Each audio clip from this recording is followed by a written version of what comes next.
స్నానం చేసి ఏ డ్రెస్ వేసుకుంటే బాగుంటుంది?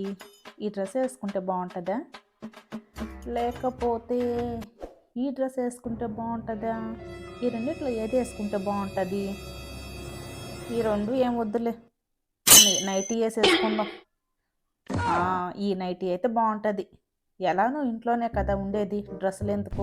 అమ్మయ్య, స్నానం అయిపోయింది. ఇప్పుడు జడేసుకోవాలా. ఏ జడేసుకుంటే బాగుంటుంది? ఇలా పాయి తీసి జుట్టుని ఇలా రింగులు రింగులుగా తిప్పేసి వేసుకుంటే బాగుంటుందా, లేకపోతే ఇలా స్ట్రైట్గా పాపడి తీసేసి ఇలా పఫ్ పెట్టుకుంటే బాగుంటుందా? ఈ జడ అంతా ఏం అక్కర్లేదులే, ఎలాగో ఇంట్లోనే కదా ఉండేది, ముడేసి వేసుకుంటే బాగుంటుంది. ఇలా నీట్గా ముడి పెట్టేసుకొని వెళ్ళిపోదాం. ఇది నైటీ మీద కలిసి స్టిక్కర్ పెట్టుకున్నావా, మామూలు స్టిక్కర్ పెట్టుకున్నావా? అదంతా ఏం వద్దులే, ఎలానో ఇంట్లోనే కదా ఉండేది, కుంకుమ పెట్టుకున్నాం. ఈ రెండు కమ్మల్లో ఏది పెట్టుకుంటే బాగుంటుంది? ఏం పడలేదులే, ఎలానో ఇంట్లోనే కదా ఉండేది, ఉట్టి చెవులే బాగుంటుంది.